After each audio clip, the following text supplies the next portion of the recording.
Good evening. My name is Mike Lawler, and I'm your host for the November 9th, 2023 Bridge in the Gap. Today's November 9th. In 2 days, we've got Veterans Day. This organization, K9s for Vets, and Michael Tellerino came into Bolingbrook recently, so we're going to talk about that. But I think the timing of this is perfect to talk about this particular topic and the support provided to veterans and this organization and all the great things that they do, as we are 2 days away from Veterans Day in our country. So we're going to cover a few different topics, give you some background on the organization, but as always, we want to make sure that those who are watching understand the information that's being provided and the fact that all the great things this organization is doing and the services for those who may need them. We've got a very active and capable veterans community in Bolingbrook with our VFW post and American Legion post. But thank you for being here. I'm going to have you introduce yourselves and someone you might have with you, and so the audience can understand who all the guests are tonight. My name is Mike Tellerino. I am the CEO and founder of K9 for Veterans. Okay. My name is Zach Jett. I'm an Army veteran and a spokesperson for K9s for Veterans, and I have Drago here with me tonight as my service dog. Great. My name is Luis Diaz. I'm a Navy veteran, spokesperson for K9s, and I have my buddy here, Arlo, who's a Belgian Malinois, as my service dog. Great. Well, thank you all for being here. And you know, there's some key things that I have come to learn, and thank you for the opportunity to meet you a few months ago. We're going to talk about the outlet store that's here in Bolingbrook to support this. But this is a very important understanding that people don't generally understand. So we'll talk about the fact that you've got the service dogs with you. And I saw the sign on there, you know, do not pet. They are working dogs. They're working animals providing support. So it's very important, and I'll start out with this right away. It's very important to let them do their work. I've learned this from our police department. We've got a few K9s and a Belgian, and we've got a bloodhound as well. And they are working hard until you let them relax. Right. Yes. And so it's very important for our viewers to understand, first and foremost, that they are at work right now and communicating. You're communicating back and forth with them. Correct me if I'm wrong on that as we get the discussion going. I want to talk about how that works. But first, I want to go into a little bit of history. How did you come up with this idea? I know your passion for the veteran community is amazing, but give us a bit of history on this organization. Well, being an Army veteran, I got out of the service. There wasn't much for us when I got out. I started a company called, not-for-profit called Paws, Illinois. We did fosters, rescues, and adoptions. And I got to meet some veterans that had a service dog. And they told me, look, I'm not sure why I'm not in jail or dead. If it's because of my service dog that I'm not. And I said, John, why is that? He says, there's just not enough of them to go around. And the ones that are out there, their price are way out of everybody's price line. So I started looking into it, and I thought, well, something could be done here. I got to do something to help out. And so what we did is we went out and we rescued a dog from a shelter. I placed it with a trainer. I found a veteran who would be a great candidate to have a service dog. And I had him work with the trainer for about 6 months. And after about 6 months, this veteran that we placed in the program with his dog, he was a totally different person. He didn't leave his house before. He was very recluse. He didn't venture to even go, out shopping with his wife. 3 or 4 months, 6 months after he had that service dog, he's asking his wife to go to Walmart now. That's the kind of difference the dog. It's what we call a battle buddy, somebody who's always with us. And when we're in the military, we have a battle buddy. When we come home, we don't have that anymore, right, guys? Correct. And so you know, these dogs become our battle buddy. They're always with us 24/7. They do amazing things for us. I can give you a brief rundown of what they can do for us, if you'd like. Yes, and I want to come back and emphasize your point, this battle buddy. I was not aware of that. My father served in World War II, and I've got the utmost respect for our veterans community. And they have appeared on Bridging the Gap in the past talking about their experiences. But I think what's important tonight is certainly to talk about that, but the family. So, you know, the three of you have experienced some very difficult times. It affects your families. It Right. affects friends. And so if nothing else tonight, I want people to understand that there are opportunities for Help support. out there, yes. Yes. And a lot of different, and your organization is one. Right. And then the important thing, as we see it each and every day, even more so, people need help. Right. And thankfully, as you told us in the short story, you found a way to get something going Right. and fill a gap that is huge and saving lives. I can tell you a brief scenario of, I got a phone call from one of our veterans' wives, and she said, you know, I just want to thank K9. And I said, well, why? And she said, I got my husband back. I said, well, what do you mean? She said, my husband would get up in the morning, have a cup of coffee. He'd sit in front of that TV 6, 12, 18 hours a day, wouldn't talk to me, wouldn't talk to our children, wouldn't talk to our neighbors, didn't leave the house at all. 4 or 5 months after having the service dog, he gets up in the morning, has that same cup of coffee, takes the dog for a 3-mile walk. He's come in, he's lost 10 pounds, and he comes in the house and doesn't shut up. She said that is such a gift. That dog brought our family together, and the confidence that it gave my husband to be able to be part of the family again was a miracle in itself.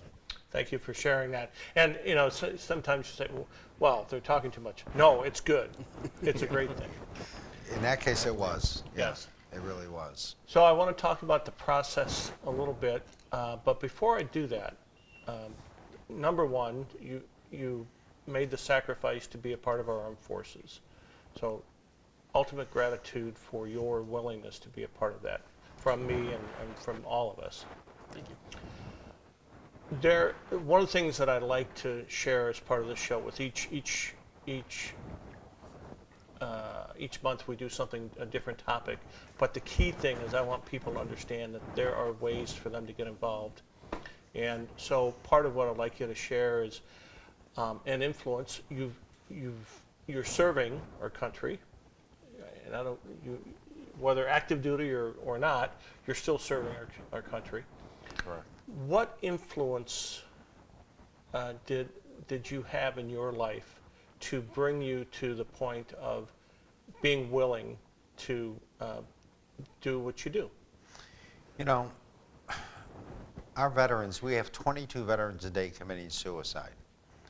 That's crazy. We need to bring that number down.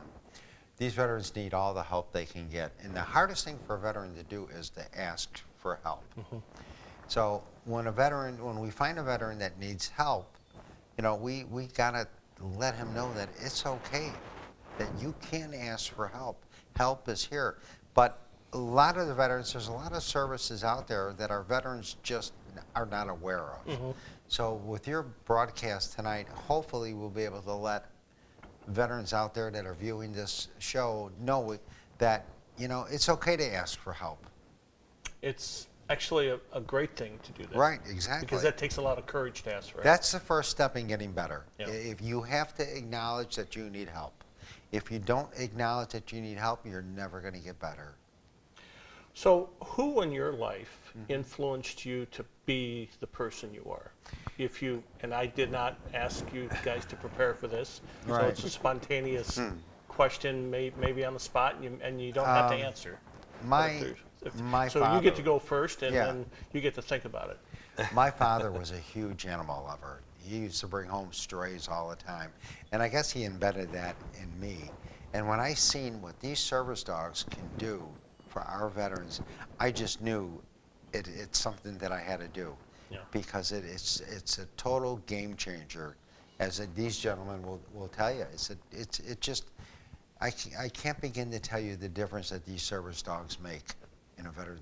Never going to cure PTSD. No. Okay, but they make getting through the day so much easier. They really do. Yep. Right, guys? Yes, Oh, sir. absolutely. So you made some choices in your life. Is there someone that influenced you? And I'm gonna have to say, my dad and my parents heavily influenced me into how Yeah. I live my life and how I try to take care of people. So we've got a little bond there. But is there someone that influenced you to be the person that you are?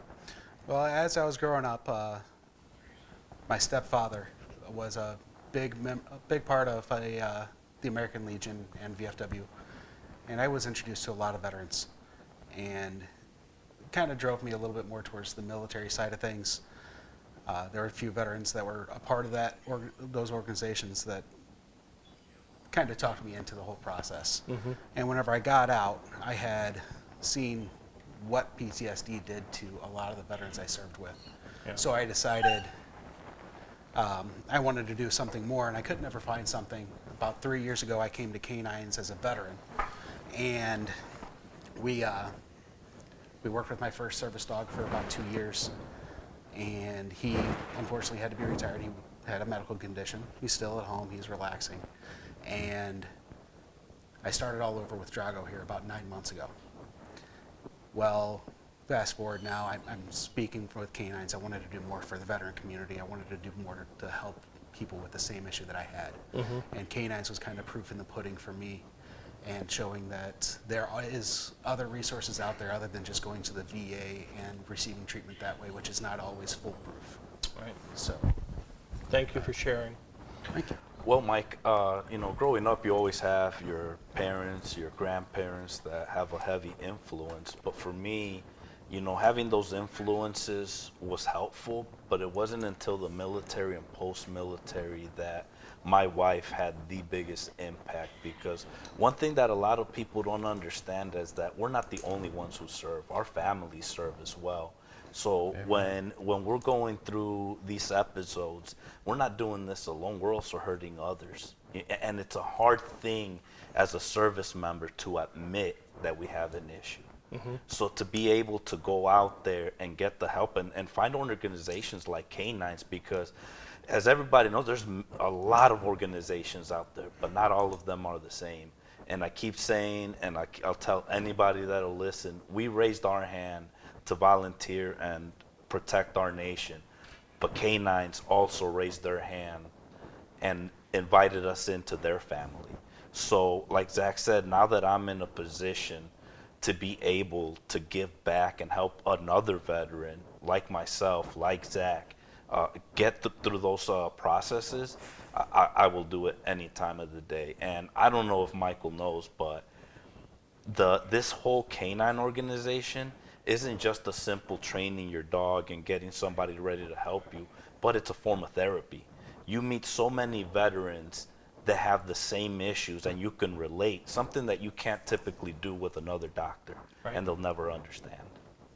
That's a great point, and I've heard this story and from other veterans that I'm proud to know and be able to be a part of. I can't understand what they went through. It's a very individual. So having someone who's gone through similar experiences to be able to share stories and help each other out and lift each other up, because you do have ups and downs. Absolutely. And when you're having a good day and somebody's not, you're the best suited to help them out and lift them up. Yeah. And what I find in my life, I like helping other people, and that makes my day better. And there's a saying, you get more back than the effort that you put out to help somebody. When I see a veteran that's new to the program, and they'll tell you, they'll come in and they're a little shy and timid, and is this really for me? Mm-hmm. And 2-3 months after they're training with other veterans and their service dog, oh my God, they form such a bond, not only with the dog that they're personally training, but with other veterans. And now they're competing with one another. You know, my dog's better than your dog, my dog can do this, your dog can't do that. You know, and it's so healthy to see them bonding together and come out of that shell.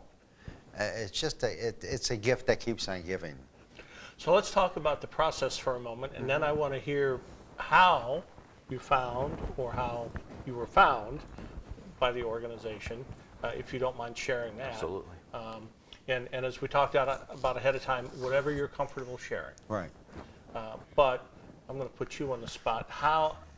Talk about the process, if you may, because your idea, yeah, let's pair a veteran with. First thing we do is require them to fill out an online application. Okay. After we get that application submitted, we are going to review that application to make sure that they're qualified to be in the program. We get a copy of their DD-214, and most importantly, what we do is we get a letter from their treating physician that they're in a good place to have a service dog.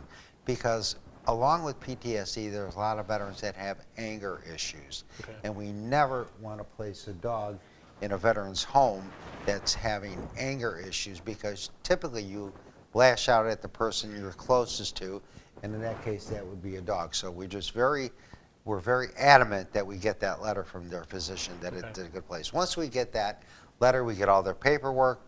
The next step would be for them to talk to our trainer. Our trainer is going to pick their brain and say, okay, what are you looking for in a dog? How do you think this dog is going to help you? We don't want their expectations to be too high that they'll never be met through the program. So once Kate, our trainer, who is an amazing trainer, and Ken, once we get all the information, do they live in a home? Do they have a fenced yard? Do they live in an apartment? What kind of dogs have they had before? Then our trainer goes out to the shelters, and we try to match that criteria from the veteran with finding the right service dog to match with them. So let's pause that for a moment, because I really want folks to understand that you're working with shelters Yes. to rescue dogs for this program. How did that come about? Well, there's so many dogs out there. We don't, people that breed dogs, that's all good. Mm-hmm. But there's so many great dogs that are in shelters for whatever reason that are being euthanized. Mm-hmm. So I thought, if we can go and save one of these dogs from being euthanized and pair it and give it a job, give it a mission, and pair it with a veteran, we're saving two. Yeah. The service dog, or the dog, and the veteran. And it's a question of who saved who. Right. Did the veteran save the service dog? Did the dog? It's just a win-win all the way around. It really is.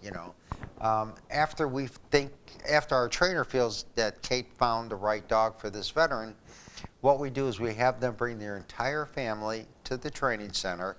They have to do a meet and greet with the dogs. If they have other dogs, they got to bring the dogs, their kids, everybody. Anybody that lives in that house has to go to the training center and do a meet and greet. Once they do the meet and greet, we have them come in 2 or 3 times during the week to just bond with the dog, mm-hmm. to see if they think it's going to be a good fit for them. If they come back to me and they say, hey, look, I love this dog, it's a great fit for me, I know I can get along with it, we send the dog home with them. Okay. At that point, they start coming in for training. And it's just basic obedience. A lot of our veterans have their own dog. And, they didn't want to get another dog. We tell them, no, that's okay. If your dog has the right temperament to be a service dog, and it has to have the right temperament. Not every dog is cut out to be a service dog. Mm-hmm. So once we find out that this is the right dog for the veteran, they start coming in for their training. And we'll train that dog until it's everything that veteran needs it to be.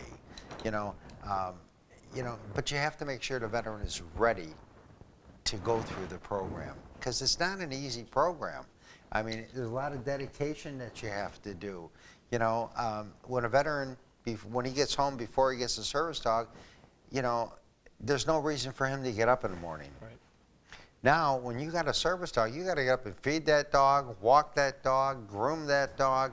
You know, it's a lot of responsibility. So we tell them off Jump Street that you need to be ready for this.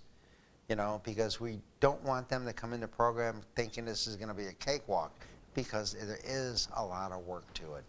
So I want to pause for a moment and go back to that point that you made a moment ago. Someone has a dog that they are very happy with. They have that option as well to Right. have that dog trained. And if the dog is not trainable, then they could still be a pet, but you would look for a service Then dog. we'll get them another dog. Yeah. You know, but yeah, you know, it's got to be the right fit for the veteran. Okay. We've been blessed where, you know, our trainer, she's amazing. She knows how to pair these dogs with these veterans. Am I right, guys? Oh, 100%. Kate, I know, she's amazing. She really is. All right, so we'll talk about the responsibility in a moment. I want to jump over here and have you share your stories of how you were found to be part of the organization, to be receive services, but also become a part of the organization. So if you wouldn't mind sharing your story about how you came together. Well, so back in 2020, there was a Girl Scout troop in Mazan, Illinois, that was looking for a veteran that lived in the Grundy County area, and they were looking to sponsor a service dog for a veteran. My wife actually went online, gave them my information. The Girl Scout troop picked out the veteran themselves of which one they wanted to actually sponsor. About a week later, I got a random phone call from Mike. I had no idea this was even happening. I had spoken to my wife a couple times about a service dog possibly helping out with some of my issues. And Mike calls me and asked me if I was interested in a service dog. And he was with K9s for Veterans. So told him yes, I thought it might be a good idea. I've thought about it in the past, but I was denied by another organization prior. Okay. We went ahead and I brought up my two dogs that I had at the time to see if they would make a good fit. One dog was way too shy and he would not make a good service dog. The other dog, he was 5 years old. His name was Rocky. And he did great. He was phenomenal. He was a great working dog. Worked him for about 2.5 years and he did a fantastic job. Well, back in February, I had to retire him due to some medical issues. He's losing his eyesight. He's still a pet dog. He's a very great dog. And I started all over with Drago here. And it was a huge step back at that time to really make myself vulnerable and realize that, okay, I'm gonna have to work without a service dog for a couple months. Yeah. And between the months of February and April, I didn't have a service dog to go with me anywhere. So I kind of gritted my teeth and pushed myself through Okay. it. And I noticed myself being a little bit more reserved about certain things. And I would say about 3 months in, whenever I first started, I noticed a big difference in myself. All of a sudden, Mike was asking me to go out and talk here, talk there, talk to people about your experience. And that's the biggest thing. And I kind of push that on myself now with some of the other veterans. Whenever I go out and speak, I ask some of the newer veterans that are just getting their dogs out in public to come out with me and share, because that extra little push that Mike gave me of coming out and talking actually helped me more than you would realize, because the uncomfortableness and realizing that the dog was there to have my back no matter what was the big turning point of my training. And after I realized that, I started pushing harder and faster, and we can train these dogs to do just about anything we want for us or needed for us, whether it be medication retrieval or letting us know we're starting to have a PTSD episode. So it really changed my perspective on the entire outlook, because whenever I first started, I didn't think I needed a service dog. No. And there's a lot of people that are like that I talk to. They come in and 2-3 months down the road, they're a different person. Totally. Just like Mike told, they turn into a chatterbox. Instead of coming in and giving simple one-word answers, you get to hear their entire life story of what happened this past week. That's great. Thank you for sharing. And the fun part is seeing the interaction that's going on right now. Yeah. And the other thing, I feel very proud of you for saying my training because it's a relationship, it's a partnership, and you're both learning things as you have so very well expressed. Thank you for sharing that. We'll get into more conversations in a bit, but your bravery in being willing to talk about it is, you have my heart. So. Thank you. Well, Mike, you know, as I alluded to earlier, it's very hard for many veterans to even admit they have an issue. So, you know, when it's hard to see your family be the ones to tell you that they've noticed a big change in you. Your kids telling you they're not comfortable because you're always yelling. And that was a big eye-opening experience for me and my wife. But God bless her, because she's the one that started doing the research to get me the help. She reached out to the VA. She was reaching out to various organizations, and like Zach, we got denied. Never returned phone calls. And it's heartbreaking, because you think you're going to make some progress and that this might be it, and you never get that call back. But, you know, like I said, K9s, Michael, Reggie, they raised their hands. They didn't want to hear me ask how they were. It was all about me. How are you doing?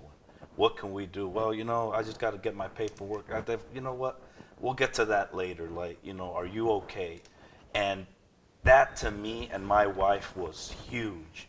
So, you know, we went down for a visit, and like Mike said, you know, you're sitting there talking with the trainer, and you have no idea that she's looking already to see what type of dog she can get you.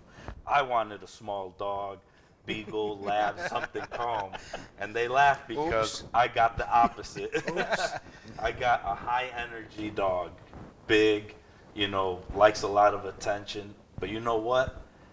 Thank God, because that saved my life. He forced me to get out there. He forces me to get up in the morning, go exercise, go work, go try different things. And it's truly something that there's no words to see the progress that we've made over the last 2 years. But again, there's a lot of organizations. Sure, you can get on a waiting list, hope that maybe in a year you get something, but then you have to build the bond if you get a dog. And it takes all the fun away from it. You know, as Mike alluded to, you build that bond through the training, and it only makes you a stronger team. So, you know, I'll forever be in K9's debt. I mean, the things that they've done for me, you know, it's just, there's nothing I can say that will justify the thank you that I am and the debt that I owe them. I mean, it's been humongous. And now I have the ability to come out here, tell my story, but also my family, my grandparents, my aunts, uncles, everybody I'm bringing awareness to now. Now they understand why maybe there's certain days I can't go to a family gathering. You know, and these little things might seem small to a lot of people, but it's a huge deal to us. Just being able to go back out to the mall and, you know, go prom dress shopping with your daughter, that's a big deal that without him, I would not be able to do. And you know, I wanted to circle back to something that you had brought up earlier about the service dog, and I just want everybody to understand that as cute as they look, you know, you simply looking at them or trying to talk to them takes away from them paying attention to us. And you know, there's a lot of people out there that take offense to it, and you shouldn't, because at the end of the day, they're still an animal. So if you're staring me down or staring the dog down, he's gonna take a defensive stand and make sure, like Mike alluded to, they got our six. So he's gonna make sure you don't come a certain distance, and he's gonna let you know. And I just want people to understand that when you see them out there, avoid even talking to them, making eye contact, or asking if you can pet them. They have a job to do. Absolutely. They really do, and I'll admit, like I said earlier, I was not aware, and thankfully, it was explained to me, and I was able to observe the impact of, you know, I had 5 dogs in our family over the years, and they were there for a purpose. They came and wanted attention and things like that. They play with each other, great for the kids, but that's not what the purpose. When we put a vest on a dog to take him out, that's showtime. He's got a job to do.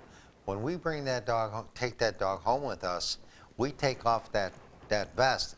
He's just a dog. Right. He runs, he plays. The kids come over. We play ball with him. It's a big difference. But they know when that vest goes on, it's all about protecting our veteran. So I'm glad you make that point. They can be a fun dog and Oh, relax, yeah. and they do. And that's a great point. They're home. They're playing with the family. They're being a dog. But that vest is not there just for them. They are so well trained to recognize that when that vest is on, It's time they're to go to working. work. We need to do that as humans. Absolutely. So I'm glad you brought that up, because if there's so many things to learn from this conversation, but if we, hopefully someone watching can learn the fact that as you would with somebody, security guard, somebody on duty watching things, you don't go up and get them in conversation. You don't walk up into a teacher's classroom and start having a conversation while they're trying to teach. They're working. Absolutely. So that pertains to your partner, and I'm going to say partner. It is. And so thank you for explaining that. And these stories are, I'm so thankful that you're sharing this, and we're going to have a few more stories to tell with this.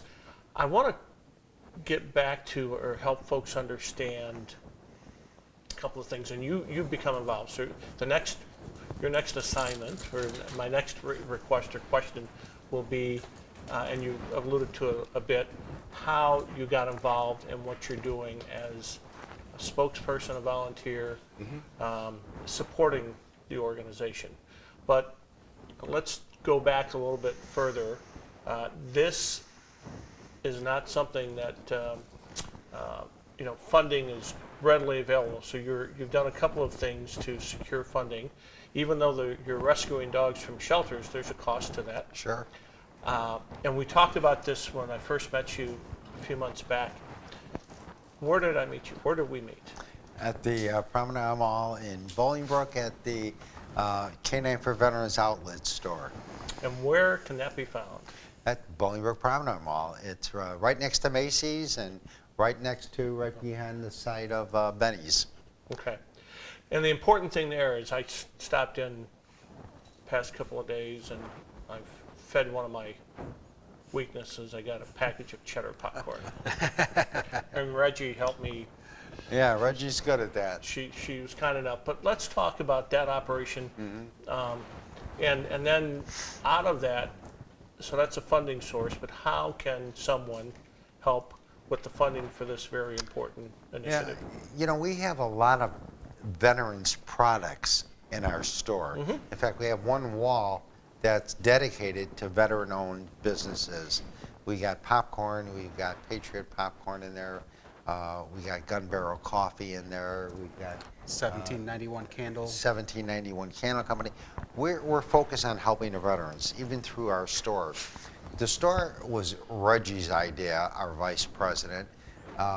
She said, I'd like to really do something because, funding is always a problem with any not-for-profit. Right. And when you have over 136 dogs in your program, we pay for the food, we pay for the medical, you're always looking to see how you can increase your revenue to make those payments for the vets and the food bill and stuff like that. So, pause there. We did not get into that detail yet. How many dogs? 136. And all expenses, Bar none, hands down, it's all on K9. to cover. So you as veterans with partners, with your service dogs, don't have any expense. No. No. It's all taken care of by K9. So when Reggie had the idea of getting the store at Bolingbrook, we take a little step back. We are part of the home improvement, what is it? The Inspired Home Inspired Home Show. at McCormick Place. At the end of that show, all the vendors that are there that don't want to pack their product up and take it home, they chose 5 charities that can come in there, talk to the vendors that are displaying their wares there, and they would donate them to K9. So the Bolingbrook Promenade Bolingbrook Mall, unbelievable organization. They are so pro-veterans, it's amazing. They gave us a store, a huge store, that when we got all the product from the Inspired Home Show, we had a big blowout sale at the mall to raise money for the program. Well, Reggie had the idea, like, why don't we just get a store and keep it all year round? We can get all these different products in. And I thought, okay, Reg. Well, so she went ahead and called the Bolingbrook Promenade Mall, and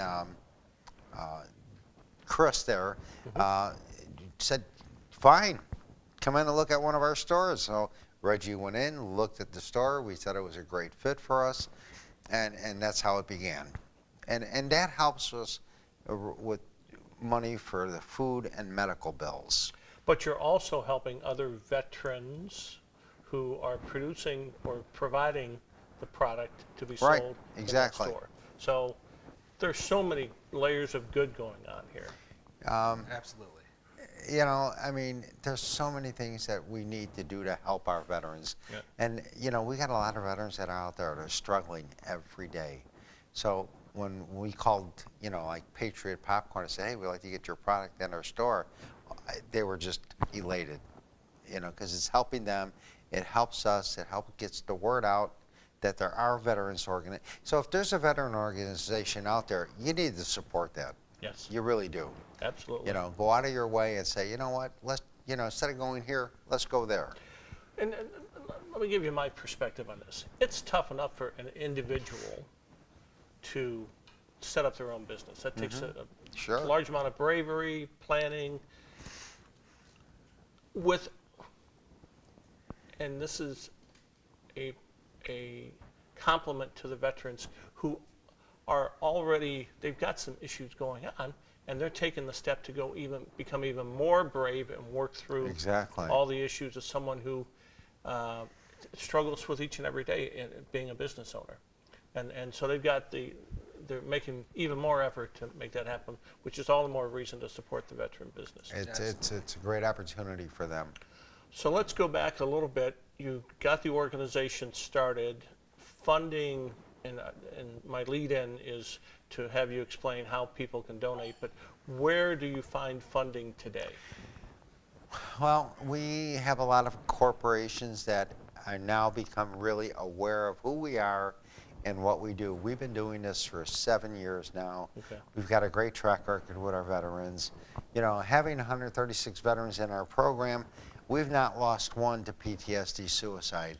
And that in it by itself is something that I think we're all so proud to be a part of, because when you've got 22 a day committing suicide, we're giving them something that they look forward to, where they didn't have that before they got their service dog. Yeah.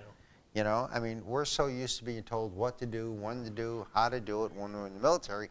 When we come home, just coming home without PTSD, it's a struggle. But when you're struggling with PTSD, you know, you just don't know where to go, what to do, or who to turn to. And thank you for explaining that, because it is, I have heard the story where you get direction when you're in active duty. Right. Every moment of your day is accounted planned. for. Yes. Exactly. And typically not by you. No. So, the other, so corporate sponsorships. So we put on a lot of events. We'll do like a country dance. We have karaoke nights. We have what we do twice a year. We have a service dog dedication, where we present the service dog to the veteran. We put their vest on them. It's officially their dog. Okay. It's an amazing. It's a night all about the veterans. It's a night they should have got when they came home. Right. We make that night. It's not about K9. It's not about anything other than honoring those veterans that night, you know, to show them that, you know what, they're appreciated, you know. So one of the things that I want to talk about, the impact and some things there. We'll talk about that in a minute. We're in Bolingbrook. What a great mayor you have, by the way. She's pretty cool. She's pretty cool. She's amazing. Where in the area? So Mazan, you were in Mazan? I live in Coal City, and Okay. the Girl Scout trip was based in Mazan. Okay. So what is the, and you're in Chicago as well. We talked about today, you were running back and forth Right. to the city of Chicago. What is the range, geographic range? If you that you're can providing? come in for training, because that's one of the requirements we have. We just don't bring a dog in, train it, and give it to a veteran. Yeah. You have to come in and train with that dog. So I don't care where you live. If you can come in for the training, you're part of the program. So where is the training done? We have a training center located on Roosevelt and Central in Chicago. Okay. And we just opened it, thanks to Jim Glasgow, the Will County State's Attorney, and his wife Gina. They were able to find a building for us. Jim is a huge advocate of animals, bar none, hands down. So when we told him we were looking for a facility, his wife happened to have a relation of someone from the Joliet Electric Building, Joliet Motors, Okay. in Joliet, right on 1 Doris Avenue. They had a lot of space there that they weren't using. So they said, well, come in and take a look at it. So we went there with Jim. And, you know, at that point, we were willing to take anything just to have another building so we could start training more veterans. When we walked in, we went, oh, this is great. It'll work. Needs some work, though.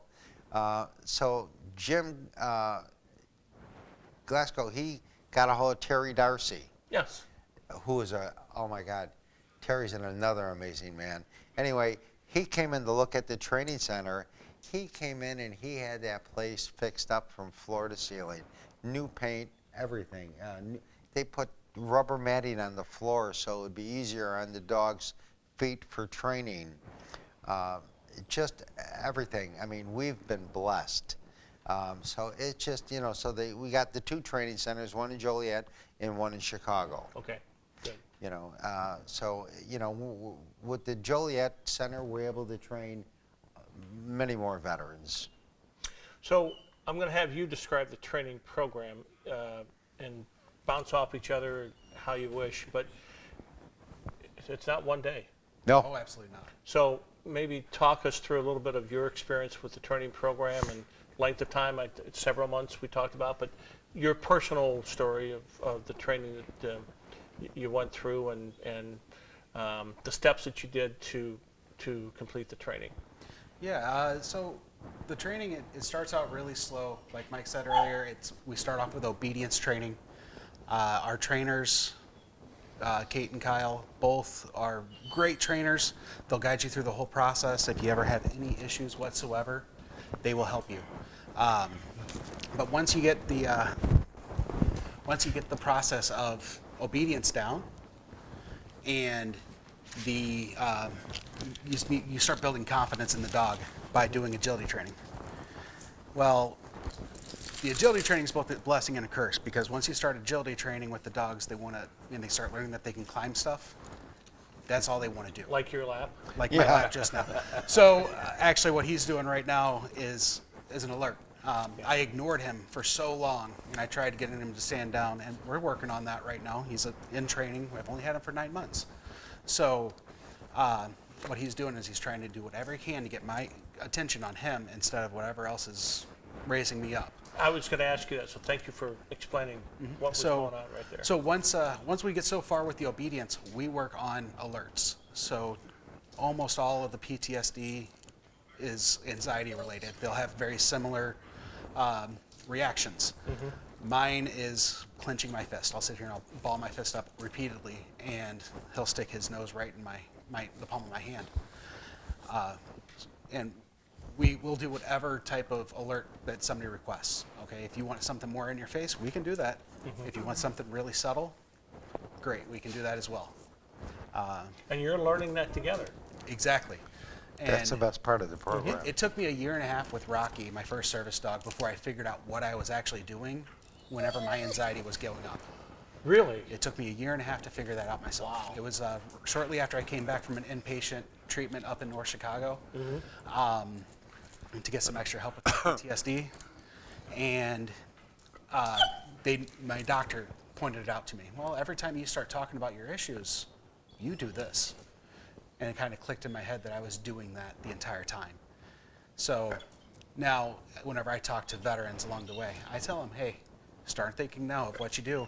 Have your wife, your girlfriend, your kids tell you what you're doing right before you start getting anxious or blowing up, yelling, whatever it may be. And but the process altogether, typically for a service dog, is somewhere between 1 to 2 years. Okay. And that's completely done. That's where the trainer looks at you and says, you don't have to worry about coming back, but feel free to come back anytime you like. Right. I'm glad you mentioned that. We have an open door You can policy. come back. Yeah. Yes. Because all of us are adjusting, right? So it's good to be able to go back and adjust and get some additional guidance or support. Yes. But it's like anything you do in life. Right. You're gonna get whatever you put in. If you want to go once a week, okay, it's just gonna take that much longer. If you wanna just kind of go halfway through the training and go through the motions, well, that's the type of dog that you're gonna get. The biggest thing is, like Zach said, he didn't realize he was doing certain things till a year in.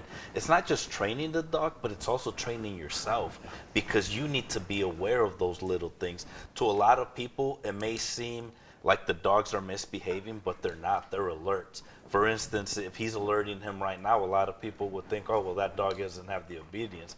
Well, he does, but he's alerting him, and only they know what that alert is. And you train them, as you mentioned, you train together on the alerts. So My trigger is I shake my leg. Like Samantha would be with me today. I have a shepherd, German shepherd. Okay. She'd be with me today, but she was out playing in the backyard and pulled a muscle. So she's got bed rest. But one thing I want to correct Mike on is this isn't a program. This is a family. Yeah. This No, is a it family is. because you can reach out to Mike, Zach, Kate, Kyle, and even Reg, and they will always answer your call. Whether it's something about a dog or you just want to talk because you're having that type of day, they will answer you. And that's what separates them from every different program, that this becomes a family. And I've told Mike, even after I'm done training, they're going to have to kick me out to get rid of me. And thank you for clarifying that, because that's what I have picked up. And we did not talk a lot. We met at the opening of the outlet store. I sensed some cool stuff going on, and that's where I said we've got to share the story. So you're validating my impression of how special all of you are Yes. in so many different ways, being willing to step up for yourselves, for your families, being One- willing to get support, and being willing to engage. When I see veterans that are in the program, I am so In the proud. family, in the Yeah, family. in the Okay. family. In the family. I am so proud of Zach. He has stepped up to the plate, and now he's out there just sharing his stories with other veterans, and Luis too. I mean, it's letting them know that there is help out there. You don't need to be PTSD stuck in your house. Yeah. There is an alternative, and that's coming into the K9 family, and it's a great group of veterans we have. There's several different layers of support. As you mentioned, I just need to have a conversation with somebody. I might need some more elaborate support. But you've got several different layers and several different people and support animals to work with. Yes. So that's the great part, is that this is so elaborate and there's so much available on several different levels. How long, so let's go into the story of how long you've had this relationship. Arlo, I got when he was about 5, 6 months. I've been in the program for 2 years, so he's about 2.5, and he's real special because right from the get-go, when they introduced me to him, it was love at first sight.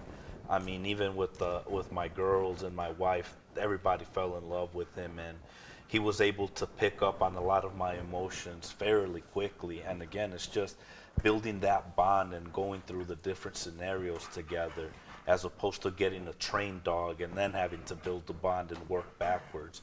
So it makes it that much more special. That's great. Thank you for sharing that. Yep. All right, I want to make sure we're getting all the points in. So we talked about the training facilities. We talked about the activities that you go through. So we're going to put this up on the screen. But where can they get information? Well, they can go to our website. It's the letter K, the number 9, the letter S, the letter D.org, K9sd.org. Then they can find out everything they really need to know about us. And the most important thing, if you know of a veteran that's struggling, have them go to our website, listening to what other veterans have said about how this program has helped them. Give them a little bit of an insight of what possibly helped them. So thank you for saying that. The website, so it's website you can go sign up or whatever, but you've got videos. Right. You've got the ability to request. What else? What else happens on the website? Well, on the website they can fill out. There's an online application. They just go in there, fill it out, hit that send button. Typically within 24, 48 hours, Ken will give them a call and talk to them. We want to make sure that they're ready for the program. Mm-hmm. We really do. I mean, I can tell you a funny story. I had a veteran call and fill out the application, and I said, well, how do you think this dog is going to help you? And what are you looking for? Because we want to make sure that it's not overboard on what they think it's going to do for them, and it doesn't, then they're disappointed. He says, well, I think it'll be a chick magnet.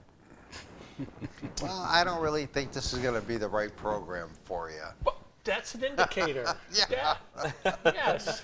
Yeah. Seriously, I mean, I thought, no, that's you need to go to PetSmart. Yeah. That's And one important note on K9s is there's a variety of different dogs, small, medium, large. It isn't just one breed specific or one size. Yeah. So there's various sizes. As long as you're willing to put in the work, the trainers are there to help you and assist you be successful. And I really like the idea that you have a conversation and validate Oh, yeah. the reason and the ability. You talked about the screening. You talked about the paperwork that you need. DD-214. It's your discharge paper. Yep. So, and a note from a doctor and other things to bring someone into the family. Right. Make sure that they're fit and that the services that all of you are providing are a fit for that person.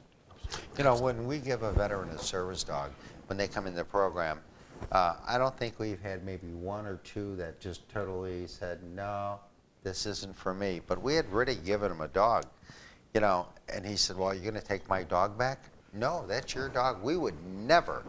Once we place a dog with a veteran, if he wants that dog, even if he decides not to proceed with the program, that's his dog. We would never take that dog away. Thank you for bringing that out. Never. You know what I mean? And what's good about K9 too is that once we pull a dog from a shelter and place him with the veteran, should that dog not fit in the program for whatever reason, I'm also the CEO of Paws, Illinois. We do rescues, fosters, and it's all home-based. So we would never take that dog back to where we got it from, and wouldn't do it. We would then find that dog. If it didn't want to work as a service dog, we would find that dog a home with a family. Mm-hmm. Because once we pull a dog, we never lose sight of that dog. We would never think about giving that dog back to what shelter we pulled it from. Thank you for bringing that out because it's an ongoing relationship. Right. That's what I'm hearing. And it's an ongoing relationship for everyone involved. Absolutely. The humans, the dogs, and care is provided, and things change over time, right? Yes. So to have that flexibility and the confidence that, again, being willing to ask for help in the first place is extremely brave. Being able to be allowed to pivot if needed is another great service to, because all of us, things can change over time. Right. And are we Overnight. stuck at that point? Yeah. And so I'm glad you brought out that information there. I'm trying to think of the other piece of this is that I think we wanted to talk a little bit. So we've got Veterans Day coming up and the services Right. on the 11th. Before we came on the air, you talked about the facility in Shanahan. So I want to give you a few minutes to talk about that for a second. That when a veteran commits suicide due to his PTSD, there's nothing for them. There's no recognition. There's no award that the family gets. There's no ribbon that the family gets. Nothing at all. These families are left with that. You know, when a soldier gets KIA, killed in action, there's nothing the family could have done. That was just an act of being in war. Right. When a veteran comes home with PTSD and he's struggling with it and he takes his life, the family's always left with that nagging question, what did I miss? What could I have done? What should I have done? You know, it's always that same nagging. Survivors. Yeah, you know what I mean? So we decided, decided that we needed to do something for these veterans. Not so much for the veterans, but for their family. Yeah. So twice a year, at the Forgotten Warrior Memorial, located in beautiful Shanahan State Park, we decided we wanted to build a memorial to honor these families, to let them know that somebody cared enough to honor them. Yep. So we did. It took us 2 years to build this memorial. We did the funding. K9 did the funding all on his own. We got that money and we worked and put on events and collected in front of Jewel food stores, and we got the money and we built that memorial. And I'm going to tell you, we have a ceremony there. We have a bagpipe player there. We have dual taps there. We have a blessing for the veterans. We have the families actually go up where we engraved their son's name or daughter's name on the back of the memorial if they were in the Army. They go back and they take the tape off the name to reveal their name for the first time. Then they walk around to the front of the memorial, place a rose in front of the memorial. At the end of the ceremony, we call a family member up for each one of the families, and we present them with the flag. And one of the mothers told me, she said, I never thought I would have this honor. I never thought anybody was going to recognize my son for taking his own life. Well, thank you for sharing that. I think it's very important. We are seeing an uptick in law enforcement. I saw something today in the news, and more support is needed. Oh, And the acknowledgement. I talked to somebody last week. They lost a friend to suicide. I said, you cannot take. The question's always going to be, what could I have done? right. Yep. It's And terrible. and you really can't do anything, but it's really hard for those who are still around to accept the fact that they could not do it. And it's important to note that just because a veteran or a first responder isn't missing limbs, that nothing is wrong with them, that there's no need for a service dog, because in many cases there's disabilities that just aren't visible, and it's might important add for that people to understand. We recently opened our not-for-profit status to now provide service dog to first responders, police and firemen. Great. Great. You know, because they're on the front line every day. So we're getting near the end of this broadcast, but I wanted to, one other thing, where can people make donations? They can go to our website, which is, K9sd.org. Use the donate button on there. They can call us. And then go to the store. They can go to the store, Yep. make a purchase. We've got a great sale going on. And again, I want to seriously, I want to thank the mayor of Bolingbrook.